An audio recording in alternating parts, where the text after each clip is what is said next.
आज आप लोग यहाँ पर राज्य के तमाम जिलों से पहुँचे हैं और ये चिंतन और मंथन का एक तरीके से शिविर है। एक तरीके से कह सकते हैं कि हम लोग यहाँ पर एक निष्कर्ष पर पहुँचेंगे कि पिछले 180 दिनों का जो आंदोलन है, पिछले 6 महीने का जो आंदोलन है, अब वो क्या रुख अख्तियार करेगा, क्या हम लोग फैसला लेंगे, आने वाले वक्त में क्या करना है, किन रणनीतियों पर काम करना है, कैसे ये नियोजन नीति की जो हमारी मांग है वो कैसे स्पष्ट तौर पर एक कानून के तौर पर सदन के रास्ते से हमारे समक्ष पहुंचेगा। इन सारे विषयों पर चर्चा और परिचर्चा करनी है। मेरे साथियों, मैं ये महसूस करता हूं और आप सब भी ये महसूस करते होंगे कि झारखंड आज जिस मुहाने पर खड़ा है, झारखंड आज जिस दोराहे पर खड़ा है, वहाँ पर एक बड़े चिंतन की ज़रूरत है, एक बहुत बड़े बौद्धिक एक तरीके से एक्सरसाइज की ज़रूरत है। और ये जब तक मेंटल एक्सरसाइज पूरे राज्य के भीतर तमाम गाँव में नहीं होगा, तब तक ये राज्य के भीतर जो नीति और कानून बनाने की बात है वो हम लोग सड़कों के माध्यम से लगातार सरकार तक पहुंचाने की जरूर कोशिश करते रहेंगे, लेकिन ये आंदोलन ही बन करके रह जाएगा। ऐसे में ये बहुत अच्छा ये फैसला रहा कि हम लोग 6 महीने के अपने कार्यकलाप पर, अपने आंदोलन के गतिविधियों पर चर्चा और परिचर्चा करेंगे। मैं चाहता हूँ कि चूंकि इस वक्त जब झारखंड का विधानसभा का सत्र जब चल रहा था, विधानसभा का घेराव भी हम सभी साथियों ने किया, आने वाले वक्त में 20 जुलाई से संभवतः देश के लोकसभा का मानसून सत्र चलने वाला है। और आज इस गीतांजलि बैंक्वेट हॉल से, चिंतन शिविर से, इस महासंगोष्ठी में मैं यह प्रस्ताव रखना चाहता हूं कि जब 20 जुलाई से देश के भीतर मानसून का सत्र चलेगा, उस मानसून के सत्र में झारखंड की नियोजन नीति और स्थानीय नीति की आवाज देश के सबसे बड़े पंचायत में बुलंद होनी चाहिए। यह प्रस्ताव आज मैं यहां पर रखता हूं और आप सभी साथियों से इस पर समर्थन की अपेक्षा रखता हूं। मेरे साथियों, चूंकि इस वक्त देश के लोकसभा के तमाम सांसद जब देश की सबसे बड़े पंचायत के मानसून सत्र में एकत्रित होंगे, तो मैं ये दूसरा प्रस्ताव रखना चाहता हूं कि अगर हम लोगों को अपनी बात को पहुंचाने के लिए अगर जंतर मंतर पर भी बैठना पड़े तो हम लोग बैठने का काम करेंगे। ये प्रस्ताव मैं यहां से रखना चाहता हूं मेरे साथी। इसके साथ ही एक और ये प्रस्ताव मैं रखना चाहता हूं कि अगर देश के दूसरे राज्यों के सांसदों से भी अगर दिल्ली में संपर्क करके ये बात कहनी पड़े और यहाँ के 14 सांसदों को ये जवाब देने की जरूरत पड़े कि देखिए आप लोग कितने निकम्मे लोग हैं, दूसरे राज्य के सांसद झारखंड के अधिकार की आवाज उठा रहे हैं और आपकी चुप्पी कायरता का प्रतीक है, ये भी जवाब देने का काम करेंगे। मेरे साथियों, आपको ये समझना होगा कि झारखंड की स्थानीय नीति का जो विधेयक तैयार हुआ था और उसे राज्यपाल ने वापस कर दिया। वापस यह कहते हुए किया कि ये संवैधानिक पहलू पर फिट नहीं बैठता है, ये संविधान के दृष्टिकोण से उचित नहीं है। राज्यपाल ने यही टिप्पणी की थी और विधेयक को वापस किया था। सरकार ने कहा था कि आप इसे 9वीं अनुसूची में शामिल करिए।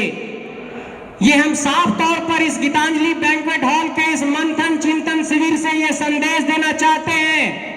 और महामहिम राज्यपाल को हाथ जोड़कर ये निवेदन करना चाहते हैं कि अगर महामहिम राष्ट्रपति के प्रतिनिधि के तौर पर इस राज्य में आप संवैधानिक प्रधान हैं, तो यह आपकी जिम्मेवारी बनती है कि अगर राज्य के 3.25 करोड़ की आबादी, अगर राज्य के करोड़ों करोड़ युवा ये मांग कर रहे हैं कि झारखंड में स्थानीय नीति और नियोजन नीति खतियान आधारित बननी चाहिए, तो इस पर यहाँ पर के महामहिम राज्यपाल को भी गंभीरता से चिंतन करना होगा। विधेयक लौटाने से काम नहीं चलेगा। ये सवाल मैं यहाँ पर राज्यपाल महोदय को पहुंचाना चाहता हूँ, बहुत आदरपूर्वक पहुंचाना चाहता हूँ। मेरे साथियों, एक बात और कहना चाहता हूँ कि झारखंड में जब भी संवैधानिक पहलू की बात आती है तो इस राज्य के भीतर वैसे राजनीतिक दल जिनका राजनीति में झारखंड की माटी से बहुत ज्यादा वास्ता नहीं है और जिनके लोग यहाँ पर माटी में, यहाँ के ओरिजिनल माटी से नहीं है और जिन्होंने प्रतिनिधित्व का अवसर यहाँ पर प्राप्त किया है, चाहे वो 81 विधानसभा क्षेत्र के कुछ तमाम क्षेत्रों में हो, चाहे वो 14 लोकसभा क्षेत्रों के तमाम क्षेत्रों में हो,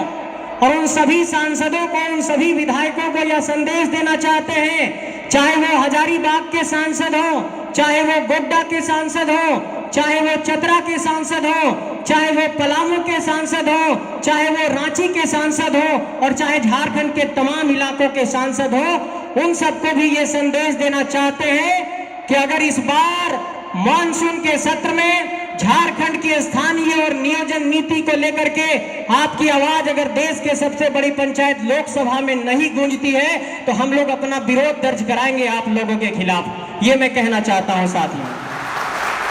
साथियों, एक बहुत बड़े चिंतन की बात मैं इसलिए कह रहा हूं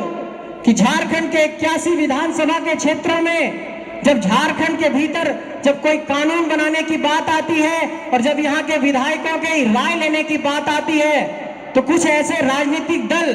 जो ऊपरी तौर पर, सतही तौर पर ये बात तो जरूर कहते हैं कि हाँ, झारखंडियों के हक अधिकार के लिए हम अपना समर्थन देते हैं, झारखंडियों के हक अधिकार के लिए लड़ेंगे, मूलवासियों और आदिवासियों के अधिकार के लिए लड़ेंगे, झारखंड की स्थानीय और नियोजन नीति के लिए लड़ेंगे, लेकिन कुछ वैसे लोग ही कोर्ट में जाकर के चुनौती पेश कर देते हैं। उन लोगों को भी ये आगाह करना चाहते हैं इस गीतांजलि बैंक्वेट हॉल से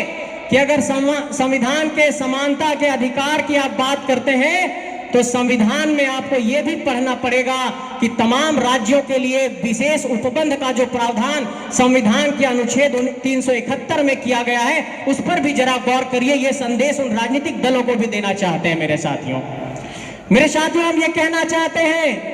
कि अगर इस बैंक्वेट हॉल में आज राज्य के 24 जिलों के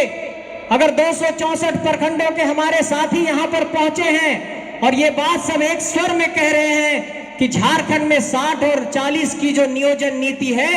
वो संवैधानिक नहीं है, हमारे मांग के अनुरूप नहीं है, झारखंडी भावनाओं के अनुरूप नहीं है, तो झारखंड की सरकार को, यहाँ के राज्यपाल को इस पर गंभीरता से चिंतन करना होगा कि इसका समाधान का रास्ता क्या हो सकता है। मेरे साथियों, मैंने अंदरूनी तौर पर यह पता करने की कोशिश की कि आखिर सरकार आने वाले वक्त में क्या करने वाली है। मुझे यह पता चला कि सरकार 171 प्रोजेक्ट पर काम कर रही है जिसको सरकार चाहती है कि चुनाव से ठीक पहले उसको पूरा कर दिया जाए और उसमें जो झारखंड की लंबित नियुक्तियां हैं उसको भी सरकार ने शामिल किया है ताकि हम उपलब्धि के तौर पर दर्ज करा सकें। इसलिए ये हमारे लिए बेहद चिंता का विषय है कि अगर सरकार चाहती है कि अपना कार्यकाल पूरा होने से पहले ही हम यहाँ पर की नियुक्ति की जो प्रक्रिया है, चाहे वो अभी जो जेएसएससी सीजीएल की नियुक्ति प्रक्रिया शुरू हुई है और तमाम जो परीक्षाओं के फॉर्म निकल रहे हैं वो उसी का एक हिस्सा है कि सरकार ये दिखाना चाहती है कि अपने कार्यकाल को पूरा करने से पहले हम इन नियुक्तियों को पूरा करना चाहते हैं। लेकिन इस बैंक्वेट हॉल से हम ये संदेश देना चाहते हैं कि उन तमाम नियुक्ति प्रक्रिया में अगर झारखंडियों को प्राथमिकता नहीं मिलेगी, अगर झारखंड के नौजवानों को प्राथमिकता नहीं मिलेगी तो ये आंदोलन की आग नहीं बुझेगी, ये आंदोलन चरणबद्ध तरीके से चलता रहेगा। ये भी आप सबको कहना चाहता हूं। मेरे साथियों, इस बात को समझना होगा कि झारखंड के भीतर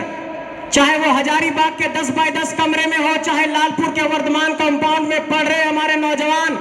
जो 10 बाय 10 के कमरे में पढ़ाई कर रहे हैं और परीक्षा की तैयारी कर रहे हैं, ये सिर्फ हमारे नौजवानों के भविष्य को खराब करने की बात नहीं है, ये एक तरीके से हमारे भविष्य और सपनों को कत्ल करने की एक बहुत बड़ी साजिश है। इस सपनों को कत्ल करने की साजिश को हम लोग कामयाब नहीं होने देंगे, ये कहना चाहते हैं। मेरे साथियों, हम ये भी कहना चाहते हैं कि इस दर्द को, इस वेदना को, इस पीड़ा को भी समझना पड़ेगा कि इस मानसून के मौसम में अगर चतरा के पलामू के इलाके में अगर कोई पिता हल जोत कर सोचता होगा कि कुछ धान उगा करके अपने बच्चे को ट्यूशन का फीस भेजेंगे ताकि वो परीक्षा की तैयारी कर सकेगा, उन सपनों का क्या होगा मेरे साथियों? ये उन सपनों को बचाने की लड़ाई है। उस माँ का क्या होगा जो माँ अपने आंचल से पैसा निकाल करके अपने बेटी को भेजती है कि जाओ बेटी पढ़ो, परीक्षा की तैयारी करो, उसके सपने का क्या होगा? ये सपनों की बचाने की लड़ाई है, ये सपनों को संरक्षित करने की लड़ाई है, ये झारखंड के हक अधिकार को बचाने की लड़ाई है। ये मैं कहना चाहता हूं मेरे साथियों। आप लोगों से एक बार इस बात पर सहमति चाहूंगा कि क्या इस आंदोलन को झारखंड की धरती से दिल्ली के रास्ते तक ले जाना एक उचित निर्णय है? अगर हाँ तो आप सब हाँ कहिएगा। आप सबकी सहमति चाहते हो? क्या दिल्ली जाना चाहिए हम सबको? साथ मिलेगा? क्या देश की संसद में आवाज गूंजनी चाहिए? जरूर। मेरे साथियों, एक बात और ये संदेश देना चाहते हैं कि देश में अगर दक्षिण भारत के इलाकों में आप देखिए, चाहे वो AIADMK हो, DMK हो, TRS हो, चाहे वो जगन रेड्डी की पार्टी हो, आप लोग एक बात गौर करिएगा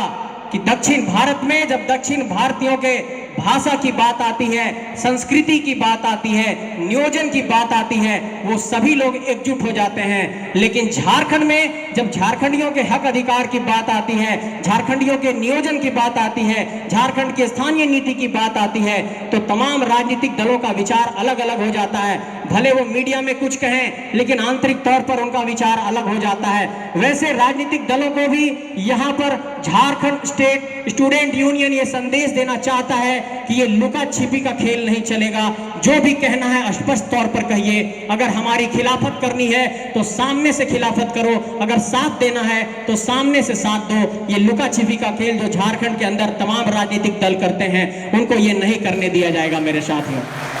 साथियों, एक बात और कहना चाहता हूं कि अगर आज हम नहीं गंभीर हुए तो आप गौर करिए कि हम सब लगभग 90 के दशक में जन्मे लोग हैं। कोई 90 में जन्मे होंगे, कोई 95 में जन्मे होंगे। हमारी पीढ़ी जो पिछले 23 साल में बड़ी हुई है, जो यहाँ पर नौकरी के लिए लगातार मेहनत कर रही है, अगर एक नौजवान पीढ़ी का आज भविष्य बर्बाद होगा तो हमारा आने वाला वक्त, हमारे आने वाला फ्यूचर बर्बाद होगा। ऐसे में ये पीढ़ियों को संरक्षित करने की लड़ाई है, पीढ़ियों को बचाने की लड़ाई है, और इस लड़ाई को अगर आज हम लोगों ने आग दिया है तो इसे अंजाम तक ले जाना होगा। इसलिए सभी साथियों से ये संकल्प चाहता हूं कि हम लोग बीच रास्ते से दोराहे पर छोड़कर इस आंदोलन से रुख नहीं मोड़ेंगे, इस आंदोलन को अंजाम तक पहुंचाएंगे। ये सभी साथियों से आग्रह करना चाहता हूं। मेरे साथियों, एक बात जो लगातार कही जा रही है कि इस देश के भीतर किसी को भी कहीं भी बसने और रोजगार करने का अधिकार है, उस पहलू पर मैं ये कहना चाहता हूं कि अगर संविधान में हम लोग पढ़ते हैं तो अनुच्छेद 16 के 1 में ये लिखा हुआ है कि जो स्टेट है, मतलब राज्य है, वो किसी से भी एक तरीके से समानता का एक तरीके से रुख अख्तियार करेगा और गैर बराबरी नहीं करेगा, उसके साथ भेदभाव नहीं करेगा। संविधान में अनुच्छेद 16 के 2 में इसी बात का जिक्र है कि जाति के धर्म के आधार पर, जाति के आधार पर, मूल के आधार पर, वंश के आधार पर, जन्म स्थान के आधार पर स्टेट भेदभाव नहीं करेगा। लेकिन इस बात को गौर करिए कि ठीक उसके नीचे 16(3) में यह लिखा हुआ है कि अगर राज्य चाहे तो अपने राज्य के निवासियों के लिए लोक नियोजन में नौकरियों के लिए अलग कानून बना सकता है। और इसी बात को हम लोग कह रहे हैं, या तो आप 371 में कोई विशेष उपबंध करिए,